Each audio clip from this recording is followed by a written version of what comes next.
신약 성경은 크게 네 가지로 구분하는데 마태복음부터 요한복음까지 네 권은 복음서라 그래서 예수 그리스도의 사역과 가르침을 기록하고 있습니다. 그래서 예수님께서 어떤 일을 하셨고 그분의 교훈은 어떠한 것인가, 이 네 권을 복음이라고 하는 것은 예수님이 어떤 분이신 것을, 그분이 하신 일이 무엇인 것을 우리가 믿을 때 구원을 받기 때문입니다. 오직 이것을 기록하면 너희로 예수께서 하나님의 아들 그리스도이심을 믿게 하려 하며 믿고 그 이름을 힘입어 생명을 얻게 하려 함이라. 그렇게 요한복음 20장 31절이 기록하고 있습니다.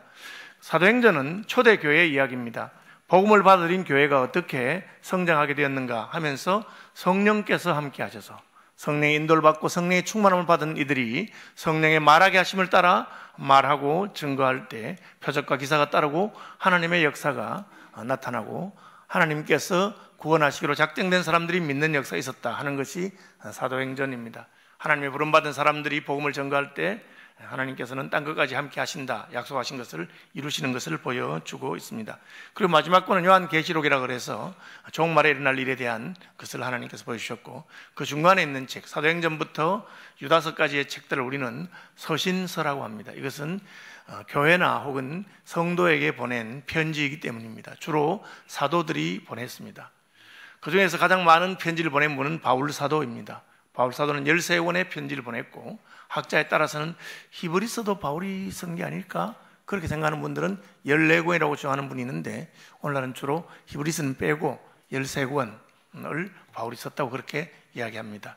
오늘 읽은 골로새서는 에베소서, 빌립보서, 골로새서, 빌레몬서 이 네 권 합해서 옥중서신이라고 합니다. 바울이 감옥에 갇혀 있는 상황에서 쓴 편지입니다. 이 외에도 디모데후서도 감옥에 갇혀 있는데, 디모데후서는 디모데전서 합해서 그냥 목회서신, 디모데전후서, 디도서, 목사에게 보낸 편지로 묶어 놓았습니다.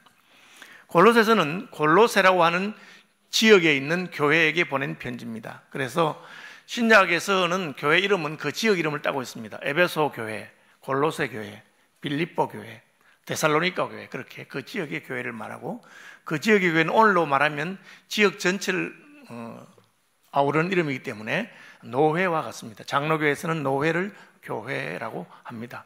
그래서 우리 노회에는 한 60개 가까운 교회가 있습니다. 큰 교회도 있고 작은 교회도 있지만 같이 모여서 노회에서 담임 목사님을 청빙하거나 장로를 세우는 것을 허락을 하고 시험도 치고 그렇게 하는 이유입니다. 그래서 지역성, 교회라고 하는 것은 지역에 따라서 있는 지역성을 가지고 있습니다. 골로새 지역에 있는 교회에게 바울이 편지를 보냈는데, 서신서의 주 핵심 내용은 성도가 어떻게 살아야 하느냐 하는 것입니다.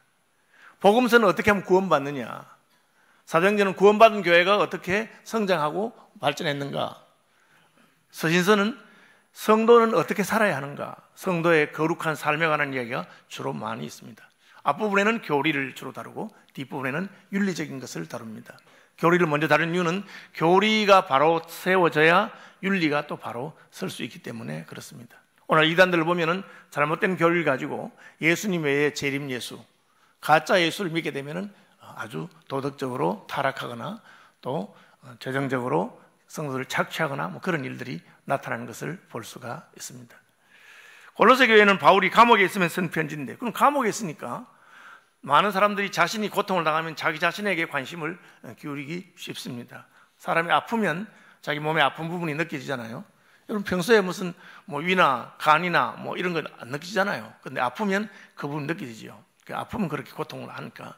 감옥에 있으니까 자기의 무슨 고통스러운 부분이나 이런 것을 이야기할 것 같은데, 바울은 전혀 그렇지 않냐고. 오히려 감옥에 있으면서 감옥 밖에 있는 교회들에 대한 관심을 계속 보여주고 있습니다. 왜 그렇습니까? 그것은 바울의 가치관, 바울의 세계관, 바울의 생각이 바뀌었기 때문에 그렇습니다. 예수 믿은 다음에 그 사람은 생각이 바뀝니다. 그는 자기 관심하는 분야가 달라지게 됩니다. 저희 할아버지는 농사꾼이었습니다. 전형적인 농사꾼이었고, 대구의 수성구라고 지금 제일 핫한 지역인데 서울의 강남 같습니다. 그 지역이 옛날에는 논과 덜이었습니다. 이상화 시인이 빼앗긴 덜에도 봄은 오는가, 그게 대구 수성벌판입니다. 거기에 논농사만 100마지기를 지으시고 밭농사는 말할 수 없이 많이 지으시고 큰 농사를 짓는 농사꾼이었습니다.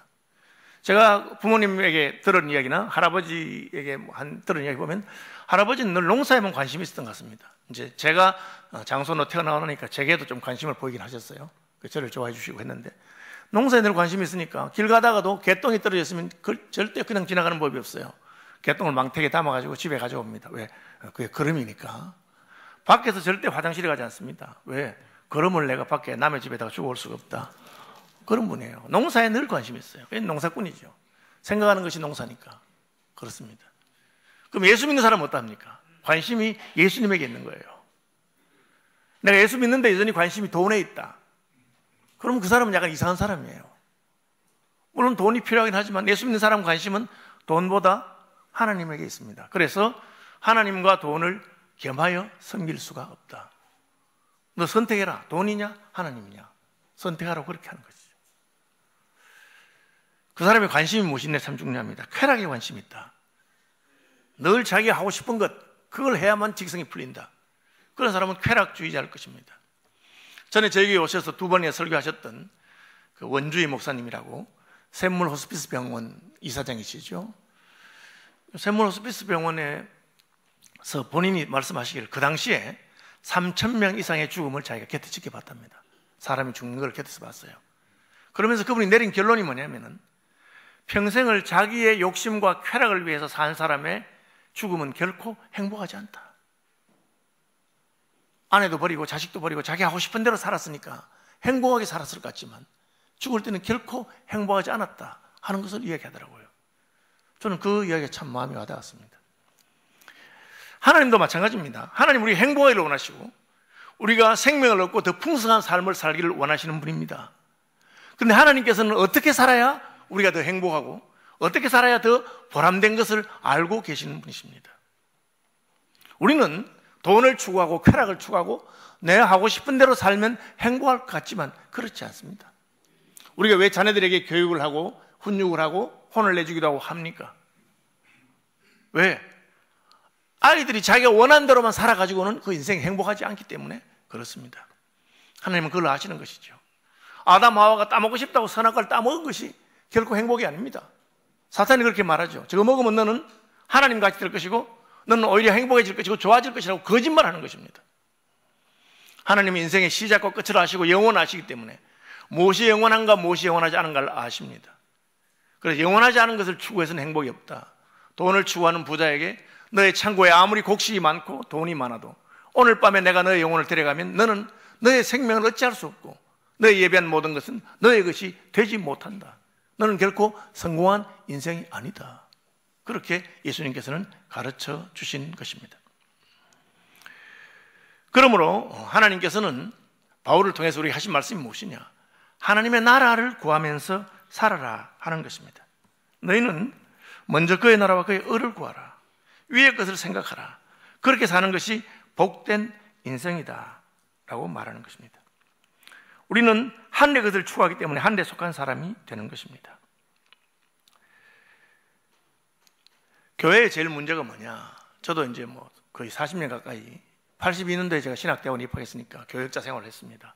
42, 3, 4, 44년째거든요, 제가. 43년째거든요. 그래 보니까 교회의 제일 문제가 뭐냐면 먼저 믿은 사람들입니다. 먼저 믿는 사람들이 왜 문제냐? 예수는 믿는데 예수 믿는 사람답지 않으니까요. 예수 믿어서 구원은 받았는지 모르겠지만 그의 삶은 전혀 하나님의 사람답지 않습니다. 바울이 말하는 게 그겁니다. 너희가 예수를 믿었으니 이제부터는 위의 것을 추구하고 살아라. 예수 믿을 때 우리는 세상 것이 나를 구원하지 못하고 돈이 나를 행복하게 하지 못하고 세상의 쾌락대로 사는 것이 결코 복된 삶이 아닌 것을 믿는다고 말한 겁니다. 그래서 우리는 예수님을 따르고 예수님을 믿겠다. 예수님이 친히 그것을 보이셨습니다. 내가 주와 스승이 되어 너희들의 발을 씻긴 것을 기억하라. 세상 사람들은 높아지기 위해서 노력하고 높아진 다음에는 다른 사람을 부려먹고 내가 남을 조종하기 위해서 그렇게 높아진다고 생각합니다. 그런데 예수님은 내가 너희의 주님이요 스승이면서도 너희들의 발을 씻긴 것을 기억하라. 여러분 어제 우리가 바자회를 잘 했습니다. 저는 참 기쁘고 좋았어요. 교회 잔치 갖고 너무 좋았습니다. 왜 좋아했느냐? 교인들이 다 좋아하기 때문에. 여러분 그 준비한다고 수고를 많이 하셨어요. 그죠? 심지어 우리 대학부 청년들도 그 꼬지를, 그래서 제가, 야, 너 꼬지 팔아서 얼마 남냐? 그 원가가 얼마 드냐? 1,200원인가 1,300원인데 2,000원 주고 팔았어요. 얼마나?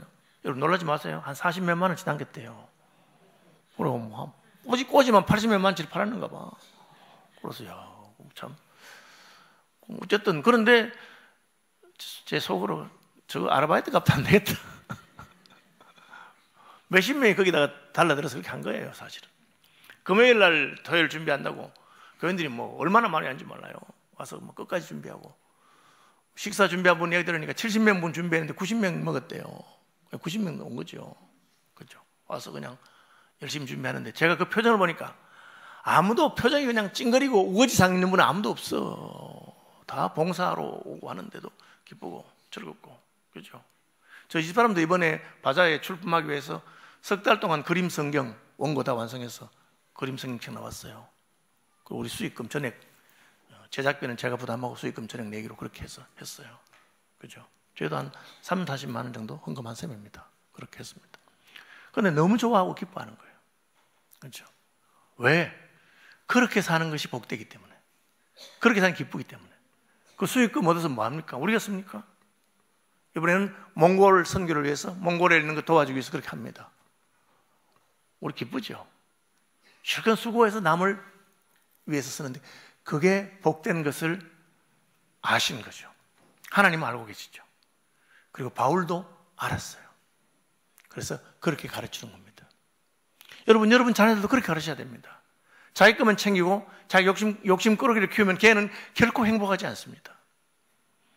어려서도 하나님의 나라를 생각하고 그의 의를 생각하고 그렇게 자라면 하나님께서 복을 주시는 것입니다. 하나님께서 기쁨을 주시고 평강과 평안을 주는 것이죠. 그래서 오늘 본문은 세 가지를 말합니다. 첫째, 위의 것을 추구하고 살아라. 둘째, 땅의 것을 다 죽여라. 셋째, 새로운 사람으로 새 사람을 옷 입고 살아라. 이 세 가지를 말하고 있습니다. 여러분, 기왕에 예수 믿었으니까 예수 믿는 사람처럼 사시기를 바랍니다. 제가 말했죠. 제가 목회하면서 제일 힘든 게 뭐냐? 예수는 믿는데 제대로 안 믿는 사람들이 먼저 믿어가지고 새로운 교인들을 낙심시키고 교회를 떠나게 만듭니다. 교회 왔다가 떠나가는 사람들이 뭐 때문에 떠나겠습니까? 교인들 때문에 떠나는 거예요. 교인들의 말과 행동에 상처를 받습니다. 그럼 그 교회는 왜 다른 사람에게 상처를 주게 됐을까요? 예수는 믿었지만 제대로 믿음이 자라지 않았기 때문에 그렇습니다. 예수 믿으면 저절로 하나님의 자녀처럼 예수님의 신부처럼 되느냐? 그런 것이 아닙니다. 예수 믿으면 우리 자신이 바뀌어야 되죠. 뭐가 바뀌어야 됩니까? 생각이 바뀌어야 됩니다. 가치관이 바뀌어야 되죠. 생각이 예수님을 생각하고 하나님을 생각하면 그 사람은 예수의 사람이 되는 겁니다. 그러면 하나님께서 우리를 바꾸십니다. 우리가 주님을 닮아가기 위해서 노력하고 힘쓰고 그것이 옳은 줄로 믿고, 예수 믿을 때 그거잖아요. 세상이 나를 구원하지 못하고 돈이 나를 구원하지 못하고 사람이 나를 구원하지 못하니까 우리는 예수를 믿기로 결심한 거죠. 그랬으면 예수님의 가르침을 따르고 예수님 시키는 대로 그렇게 살아가면 됩니다. 그러면 그렇게 살면 반드시 복된 날이 오는 것입니다. 저희들이 어렸을 때는 교회는 세상에서 조금 이렇게 외면 당했는지 모르지만 다 존경을 받았어요. 예수 믿는 사람들 별나다는 소리는 들었어도 예수 믿는 사람들이 거짓말하거나 속이거나 그렇지는 않았어요. 제가 이제 교편을 잡고 할 때 그 기차를 타고 이제 대구에서 안동으로 다니고 했는데, 기차 타면 맞은편에 앉으면 전도하고 싶어서 대화도 하고 하면 주로 하는 이야기가 예수 믿는 사람 다르다, 뭐 그런 이야기 좀 들었어요. 요즘은 예수 믿는 사람 똑같대? 예수 믿는 사람 차이가 전혀 없대. 그렇게 문제는 그런 사람들이 자기가 그런 줄도 몰라. 그죠? 너무나 슬프게도 목사님들 가운데도 부정한 행동을 해서 교회에서 쫓겨나기도 하고 뭐 그런 일들이 생기잖아요. 저는 제가 알고는 어떤 목사님은 도둑질 하다 걸려가지고, 목사님이 도둑질을 하면 말이 되겠어요? 그죠? 식당에서 누가 지갑을 놨는데 그걸 훔쳐가다 걸려가지고 그것을 목사 면직되고 뭐 그렇게 했어요. 여러분 못 믿는 표정이시죠? 예. 심지어 헌금에 손을 댄 목사도 있어요. 연복계, 옛날에는 연복계에다가 가지고 앞에 갖다 받치고 이랬거든요. 그럼 봉투에 꽉 꽂히는데 딱 보고 무명으로 이름 없는 걸 뽑아가지고 가다가, 저는 이해가 안 돼요. 그런데 그럴 수 있는 것이 인생입니다. 여러분, 예수 믿는다고 해서 하루아침에 거룩해지지 않습니다. 예수 믿어 여전히 내 속에 욕심이 있고 여전히 내 속에 죄악된 본성이 있습니다. 오늘 보면 그것을 땅에 있는 것을 죽이라. 뭐라고 했습니까? 그러므로 땅에 있는 지체를 죽이라. 뭡니까? 음란과 부정과 사욕과 악한 정욕과 탐심이니. 그렇게 했어요. 음란하다. 오늘날 시대는 음란한 것에 대한 개념이 없어가지고 성적으로 매력이 있는 것을 아주 좋은 거로 생각해요. 그걸 섹스 어필이라고 합니다. 남자든 여자든 성적으로 매력이 있어야 그게 좋은 거로 생각합니다. 성적으로 매력이 나쁠 필요는 없죠. 남편이 아내에게 매력이 있고 아내가 남편에 매력이 있고 사랑하는 사람에게 서로 매력이 좋습니다. 그러나 불특정 다수를 향해서 내가 성적으로 매력을 발산할 필요도 없고 그것이 좋은 것은 아니잖아요. 저는 집사람하고 이제 어린이 대공원 산책을 하는데 제가 이제 다리가 무릎이 좀 안 좋으니까 그냥 천천히 할아버지처럼 그렇게 다닙니다. 다니다 보면 조깅하는 분들 많고 운동하는 분들이 많아요. 그런데 몸에 쫙 달라붙는 옷 입어요. 그게 뭐냐면 레깅스라 그래요. 레깅스 입고 뛰어요. 그래서 저는 뭐 잘 모르지만 레깅스를 입고 뛰면 더 운동이 잘 되는지는 모르겠어요. 그죠? 저는 편한 옷 입고 뛰면 좋을 것 같은데 그렇게 해요. 그게 이 시대 정신이라는 거죠. 시대가 성적으로 많이 물러난 시대가 되었습니다. 그걸 알아야 돼요. 그걸 알아야 돼요. 그게 참된 행복을 주느냐? 절대 주지 않습니다. 여러분, 남자들이 술집에 가서 돈 주고 하룻밤 여자를 사고 잤는데 그 다음 아침 깨고 나면 다시는 보기 싫어해요. 절대 거기 참된 만족이나 기쁨이 없습니다. 쾌락이라고 하는 것은 그것이 한번 충족되고 나면 허탈하게 만드는 것입니다. 음란과 사욕과 악한 정욕과 탐심이라. 탐심은 돈 이야기하는 거죠. 저희가 이제 전도사 때 목사님들이 늘 하는 말이 목사 세 가지 조심해야 된다. 첫째는 정욕, 음란한 걸 말하죠. 두 번째는 탐욕, 돈 문제를 조심해야 된다. 세 번째는 뭡니까? 명예욕, 그렇게 말씀했어요. 그래서 높아지면 조심해라. 정욕을 조심하는 방법은 아내를 사랑하는 겁니다. 서로 간에 배우자가 아내를 사랑하는 것, 남편을 사랑하는 것입니다. 요즘은 남편과 아내가 있음에도 불구하고 그냥 다른 파트너를 구한다, 그런 말이 들리는 시대가 됐어요. 여러분, 조심해야 됩니다. 탐욕도 마찬가지겠죠. 내게 허락되지 않은 것을 욕심을 내면 안 됩니다. 그렇게 하기는 어떻게 됩니까? 검소하게 사는 훈련을 해야 됩니다. 내게 주어진 수입으로 만족하면서 그렇게 사는 훈련을 하면 됩니다. 그에 만족이 없으면 결국은 남의 돈이라도 훔치고 싶은 욕심이 생기는 것이죠. 명예욕은 제가 따로 이야기하지 않겠습니다. 높아질 때 조심해야 되는 것이죠. 위의 것을 추구하고 위의 것을 생각하고 그 다음에 땅의 것을 죽이라고 그랬어요. 왜 죽이라 했습니까? 죽여야만 되기 때문에 그렇습니다. 아담은 죄가 없었던 적이 있습니다. 아담하고는 범죄하지 않은 적이 있습니다. 그래도 선악과를 따먹었어요. 왜 따먹었을까요? 부추기는 존재가 있습니다. 여러분, 늘 그걸 기억해야 됩니다. 사탄이 우리를 부추기는 거죠. 내게 허락되지 않은 것을 욕망하지 마시고 내가 허락되지 않은 것을 탐내지 않아야 됩니다. 교회 안에도 그것이 들어오면 반드시 그것 때문에 상처를 받는 사람이 생깁니다. 다른 사람을 실족하게 하는 것이죠. 내가 허락되지 않은 이성을 탐내면 상처받는 사람이 생길 것이고 내가 허락되지 않은 재물을 탐내면 그것 때문에 손해보거나 고통받는 사람이 생길 것입니다. 저는 예수 믿는 사람이 부자 되는 것에 대해서 전혀 불만이 없습니다. 여러분, 열심히 노력하고 성실하게 해서 부자가 되십시오. 그리고 그 재물로 다른 사람을 축복하십시오. 내가 축복받은 것이 다른 사람에게 기적이 될 수 있도록 힘들고 어려운 사람 도울 수 있으면 얼마나 좋겠습니까? 그건 좋은 것입니다. 그러나 하나님이 내게 허락하지 않은 것을 욕심내고 탐내는 것은 반드시 나를 시험에 빠지게 하고 그래서 문제가 생깁니다. 그런 욕심이 있거든 죽이십시오. 예수님 어느 정도 말했느냐? 내 오른손이 너로 범죄하게 하거든 잘라라. 손 하나 없고 천국 가는 것이 두 손 다 가지고 지옥 가는 것보다 낫다. 아주 무서운 말이에요. 내 눈이 너를 범죄하게 하거든 뽑아버려라. 두 눈이 멀쩡하고 지옥불에 던지는 것보다 한 눈 가지고 천국 가는 것이 더 나을 것이다. 얼마나 무서운 말씀입니까? 잘 됩니까? 사실은 잘 안 돼요. 눈 뽑아도 안 되고 손 잘라도 안 되는 것이 죄인입니다. 그 말은 그렇게 두려운 마음으로 죄를 대적하고 죽이라고 하는 것이죠. 그럼 어떻게 합니까? 우리가 위의 것을 추구하고 예수님 생각하고 땅에 그 죽이려고 노력하면 하나님이 반드시 도와주십니다. 기독교는 내가 수고하고 힘쓰고 애쓰면 된다, 무슨 수도를 잘하면 된다, 그런 거 아니에요. 수도해도 되는 건 아니에요. 그러나 우리가 그렇게 하려고 애쓰고 힘쓰고 주님을 추구하고 죄를 안 지으려고 기도하고 매달릴 때 하나님이 우리를 도와주세요. 그래서 그 성령께서 우리를 도우심으로 말미암아 우리가 넉넉히 감당하게 되는 것입니다. 그래야 하나님의 영광이 나타나고 그래야 교회에 부흥이 있어요. 저는 제가 한국 대표로 있는 월드인 리더를 하는 선교단체의 설립자 론 조지 목사님, 론 조지 선교사님이 내가 그분 한 80년 선교하신 분이에요. 평생을 선교하시고 아내가 같이 선교하러 가다가 자동차 사고가 나서 장애자가 되고 그래도 평생 선교하는 일을 멈추지 않은 분인데 내가 물어봤어요. 선교사님, 선교하는데 제일 힘든 게 뭐냐? 제가 깨달은 건 똑같은 말이었어요. 선교하는데 제일 힘든 게 뭐냐? 먼저 믿은 사람들이래요.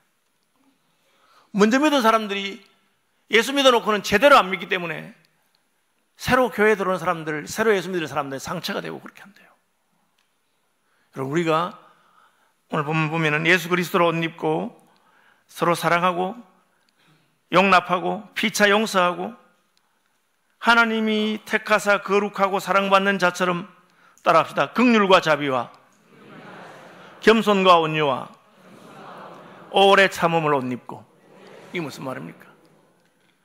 위의 것을 생각하고 땅의 것을 죽이고 그 다음에는 예수님처럼 행동하라. 예수님처럼. 주일에는 저희들이 이렇게 명찰을 답니다. 목사님, 장로님 달죠. 그럼 교인들이 와서 장로님이나 목사님 물어보려고 하는 거죠. 평일에는 저 잘 안 달고 다니는데 제가 목사가 된 지 몇 년 안 됐을 때 출석하던 협동목사로 있던 교회의 목사님은 김정식 목사님이라고 백양교회의 목사님인데 그분은 늘 명찰을 달고 다니세요. 평소에도. 우린 좀 이상했어요. 몰몬교도 아닌데 무슨 명찰을 달고 다니나. 그렇게 했는데 물어봤어요. 저는 호기심 많으면 꼭 물어보거든. 저는 목사님, 왜 평소에 늘 명찰을 달고 다니십니까? 그분이 뭐라 하신지 아세요? 명찰을 달고 다니는 것이 제 행동에 훨씬 유익합니다. 전 제가 명찰을 달고 다니기 때문에 늘 더 조심하고 남에게 잘하려고 노력하고. 남들이 뭘 하겠어요? 명찰 달고 목사네? 목사 누구누구 적어놨어요. 목사가 왜 저렇게 행동해? 그런 말 듣지 않으려고 제가 조심합니다. 만약에 예수 믿는 사람 전부 다 목에다가 나는 예수 믿어요 하고 다른 하면은 상당히 조심스러울 거예요. 그죠? 예. 그래도 뭐 끄덕도 안 하고 십자가 목걸이 달고 다니면서 함부로 말하고 뭐 그런 분도 혹 있긴 있더라고요. 사랑의 교회 옥하는 목사님한테 제가 교회 이름이 사랑의 교회가 뭡니까? 그때는 그런 게 없었어요. 그때는 동네 이름 쓰고 사랑의 교회가 처음 할 때 아주 특이한 이름이었어요. 그게 관영어잖아요. 사랑교회도 아니고 사랑의 교회니까. 그분이 똑같은 말 했어요. 제가 우리 교회 이름을 사랑의 교회를 한 거는 교인들이 하도 사랑이 없어서. 남들이 어느 교회 다니세요? 사랑의 교회 다니는데요. 뭐 사랑도 없는 게 무슨 사랑의 교회 다니나? 그런 말 들으면 부끄러우라고. 남한테 사랑의 교회 다닌다고 말하면 부끄러우라고 그렇게 이름을 지었다고 본인이 그렇게 하셨어요. 우리가 사랑해야 되는데 사랑하지 못하니까. 여러분, 예수로 옷 입으라는 말이 그런 뜻입니다. 누가 봐도 나는 예수 믿는 사람인 줄 알고 누가 봐도 나는 예수님의 사람인데 그럼 어떻게 해야 되겠습니까? 단정해지죠. 그렇죠? 저는 뭐 어쨌든 설교할 때는 이렇게 양복을 입고 단정하죠. 그러면 아무래도 조심이 되죠. 내가 설교자로서 목사로서. 예. 이것은 외모를 말하는 것은 아닙니다. 우리의 속사람이 그리스도로 옷 입고 단정해지기를 주님께서 말씀하셨습니다. 어떻게 합니까? 하나님이 택하사 거룩하고 사랑받는 자처럼 긍휼과 자비와 겸손과 온유와. 긍휼과 자비는 같은 말이에요. 사실은 다른 사람을 불쌍히 여기고 사랑하는 것이죠. 저는 이날까지 예수 믿어보니까 예수 잘 믿는 증거가 뭐냐? 긍휼입니다. 긍휼. 연민이죠.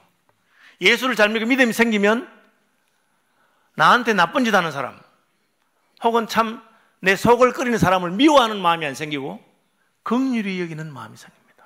안 됐어요. 어떤 안 된 마음이 생깁니까? 아이고, 저기 목사한테 은혜를 못 받으니까 저렇게 행동하는가 보다. 교회 노래 다녔는데 은혜를 못 받으니까 행동이 저런가 보다. 그게 긍휼입니다. 여러분, 자식한테는 긍휼히 여기고 자기 친족한테는 그런 긍휼히 여기는 마음이 있어요. 죄송합니다. 저희 가족이 저희 외할머니는 아주 어릴 때부터 예수 믿음의 사람인데 외할머니에게 그 외손자가 몇 명 있었는데 참 말썽꾸러기 외손자가 있었어요. 그죠? 어릴 때부터 잘못해서 이렇게 감옥에도 가고 막 그런 일이 있었어요. 저희가 외할머니하고 같이 부모님 돌아가서 살았는데 제 여동생 피아노를 훔쳐가 버렸어요. 그걸 팔아먹었어요. 그래서 제가 참 기가 막혀가지고 남도 아니고 외사촌인데 저는 너무너무 화가 나더라고. 지금 부모님 돌아가셔서 내가 참 어렵고 이런 형편인데 그걸 갖다가 어떻게 팔아먹나. 그것도 안 들키겠어요? 그죠? 우리 학교 간 사이에 다 팔아먹어. 다른 사람은 다 욕하는데 우리 외할머니는 자기 탓을 하더라고요. 자기가 잘못 가르쳤는가 보다. 그죠? 세월이 흘러보니까 그게 이제 긍휼이라고 하는 거예요. 긍휼. 남이 잘못하면 막 얼마나 큰 소리 치는 사람도 있습니다. 나는 잘했고 저놈은 잘못했으니까. 그죠? 그 말이 다 옳아도 우리는 그 사람에게서 예수님의 모습을 보지는 못합니다. 예수님 모습을 보는 것은 긍휼과 자비와 겸손과 온유와. 나는 마음이 온유하고 겸손하니 내 멍에를 지고 내게 배우라. 겸손하고 온유하다는 말은 그 사람에게 접근하기 힘들지 않다는 겁니다. 그죠? 그 사람에게 가면은 나를 용납하고 받아줄 것 같고. 그것이 예수님의 특징입니다. 긍휼과 자비와 겸손과 온유와 오래 참음을 옷 입고. 베드로가 제자들이 와서 예수님 그래 좋습니다. 용서하라는 말 좋은데 누가 나한테 같은 짓을 7번쯤 하면은 7번쯤 용서해주면 되겠습니까? 7번. 어지간하죠, 7번이면. 그죠? 예수님이 70번씩 7번이라도 용서해 주거라. 그렇게 했어요. 그러니까 중세의 신학자들 가운데서는 7, 7이 49, 490번까지만 용서해 주면 된다. 그렇게 말하는 사람도 있었어요. 그런 뜻이 아니잖아요. 그냥 하나님께서 깨닫게 할 때까지. 거기서 우리는 예수님의 모습을 보는 겁니다. 세 가지입니다. 위의 것을 생각하고 위의 것을 추구하라. 땅의 것을 다 죽이라. 음란과 탐욕과 명예욕과를 죽이라. 그리고 예수 그리스도로 옷 입어라. 그러면 어떻게 됩니까? 이 모든 그 위에 사랑을 다하라. 이는 온전하게 매는 뜻이라. 그리스도의 평강이 너희 마음을 주장하게 하라. 이는 너희는 평강을 위하여 한 몸으로 부르심을 받았나니 너희는 또한 감사하는 자가 되라. 그러면 우리는 사랑하는 사람이 되고 평강의 사람이 되고 그리고 감사하는 사람이 됩니다. 여러분의 마음이 예수님을 닮았기 때문에 어떤 상황에서도 흔들리지 않는 평강, 어떤 상황에서도 사랑하는 사람, 그리고 감사하는 그런 분들이 되었으면 참 좋겠습니다. 그것이 예수 그리스도 믿는 사람들의 특징이에요. 믿는 사람처럼 삽시다. 예수 믿었으니까 예수 믿는 사람처럼. 남이 우리를 볼 때 저 사람은 진짜 예수쟁인가 봐. 진짜 너 예수 믿는가 봐. 그렇게 말하도록. 그러면 하나님께서 역사하시고 잘 안 되지만 우리 그렇게 하려고 노력하면 하나님이 우리를 도우셔서 거룩하게 하실 줄로 믿습니다. 너희 속에 착한 일을 시작하시니가 그리스도 예수의 날까지 이루실 줄을 내가 확신한다. 그것이 바울이 한 말입니다.